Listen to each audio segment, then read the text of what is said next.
Welcome to Tales by Lazarus. Comment your thoughts and subscribe to my channel. In the heart of modern-day Lagos, Nigeria, high above the noise of the city, 28-year-old Nigerian billionaire Michael Okonkwo stood at the window of his penthouse, staring down at the streets below. To the world, he had everything: a chain of hospitals, massive investments, wealth, fame. But deep in his heart, a question had begun to burn: are my workers loyal to the mission of Lifecare Hospital, or just to my title? He remembered his late mother's words. She had been a nurse, one who treated patients like family, not files. She used to say, "It's not the title you wear that makes you worthy, it's how you treat those who wear less." But now, as Michael scrolled through patient complaints and HR reports, he felt the soul of his hospital slipping. So he made a decision that shocked even his most trusted aide. He would disguise himself, not as a doctor, not as a patient, but as a cleaner. A nobody. A janitor with no voice, no privilege, and no power. Only then, he believed, would he see the truth of who worked for him and who simply worked for a paycheck. The next day, Musa reported for duty at Lifecare Specialist Hospital in Ikoyi. Gone were the designer suits and polished shoes. In their place, a faded yellow uniform, a rusted mop bucket, and old sandals. Michael entered through the back gate, carrying his new identity like a secret too heavy to tell. Inside, the hospital buzzed with the usual life: patients waiting, nurses hurrying, and phones ringing off the hook. At the front desk sat Helen Bassey, a 32-year-old Nigerian receptionist with too much makeup and not enough patience. She looked at him briefly and scoffed. "You're the new cleaner? You're already late. Don't mess up the lobby like the last fool." "I don't want to fall in heels," she snapped, not even looking at him fully. Michael, now Musa, lowered his head and replied softly, "Yes, Ma." Beside the supply closet, 34-year-old Nigerian janitor Samuel Ekan leaned on his mop and shook his head. "Guy, just take 'em easy. So she day talk to everybody. Do your work and collect your salary," he whispered. As Michael began mopping the floors, he noticed people stepping over his bucket like he was invisible. Most of them didn't greet him. Some pushed past him. But then, a soft voice broke the pattern. "Hi. You must be Musa." "I'm Nurse Amora," said a 25-year-old Nigerian woman with a kind smile and tightly braided hair. "Come, let me show you where to get cleaning gloves." Michael blinked. He didn't expect kindness, not from someone so young, and certainly not from someone so busy. "Thank you, Ma," he said shyly. She laughed. "I'm only 25. Call me Amora." As the days passed, Michael quietly swept through every corridor, listening and watching. He saw doctors gossiping about patients. He heard complaints ignored. He watched cleaners being blamed for what nurses spilled.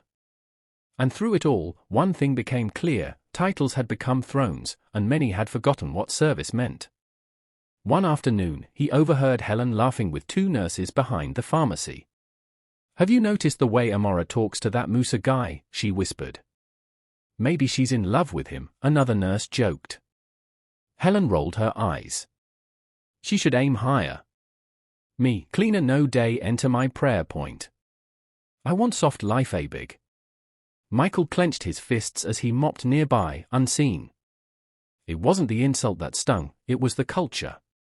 The casual cruelty. The shallow pride.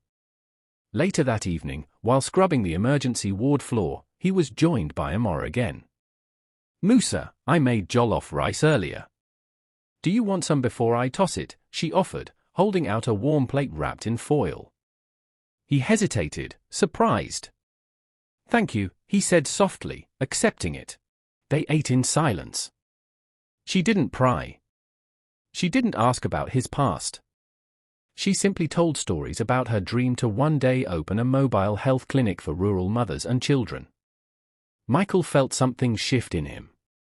In her, he saw his mother's spirit again. The next day, as he rinsed out his mop behind the hospital generator room, he was approached by Madame Veronica, a 60-year-old Nigerian cleaner with decades of experience.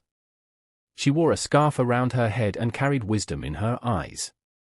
You mop like someone who's never seen dirt before, she said, watching him. Maybe I haven't, he replied, not making eye contact. She sat beside him on an old bucket and tilted her head. You look at people too carefully. You walk like a man with choices. Yet you wear that uniform like punishment. Michael was quiet. He didn't expect to be read so easily. I've seen men lie with suits and tell the truth with brooms, she said gently. Be careful. The floor you clean today may be the one you rule tomorrow. Her words echoed in his chest. Then came the day everything changed. It was a Wednesday afternoon, raining hard outside. Patients huddled inside the waiting area. Suddenly, a woman burst into the lobby, soaking wet, clutching an unconscious boy in her arms. Help! Somebody help me! My son is not breathing, she cried. Nurses panicked. Doctors were in surgery. Helen yelled into her walkie-talkie, but no one responded. Michael dropped his mop and rushed forward. Ma, lay him down. What happened? He asked. He just slumped in school, he stopped breathing, she sobbed. Amora ran in, kneeling beside them. He's in respiratory distress. Musa, do you? I do, Michael said firmly. Without hesitation, he began CPR. Press. Press. Breath. Press. Breath. After a long moment, the 8-year-old Nigerian boy, Chinedu, coughed. Then again. His chest rose. Tears flooded the mother's eyes. Jesus! My son, he's breathing. The crowd stared in disbelief. A cleaner? Performing CPR? Just then, 47-year-old Nigerian Dr. Femi Adebanjo stormed in, furious. What is going on here? Why is a cleaner touching a patient? He barked. He saved this boy's life. Amora snapped. Where were you? Dr. Femi stammered. I was in the operating room. This is highly unprofessional. The mother clung to Michael. This man is a hero. May God bless you. That night, Michael didn't sleep. He stared at the ceiling of the tiny backroom where he stayed during the disguise. He had seen all he needed to see. The next morning, an email went out across the hospital. Mandatory staff meeting, boardroom, 9 a.m. Everyone gathered. Amora, nervous. Helen, confused. Samuel and Madame Veronica stood quietly in a corner. And then the doors opened. In walked Michael Okonkwo, 28, Nigerian, billionaire and owner of Lifecare. Helen gasped. That's the ogre. Dr. Femi dropped his pen. His eyes widened. No one spoke. Michael stepped forward, no longer Musa, but the man behind the mask. For the past 10 days, I have worked here among you. As a cleaner, he began. Mouths fell open. A pin could drop. I cleaned your floors. I scrubbed your toilets. And I watched every one of you. Some treated me with contempt. Some saw me as invisible.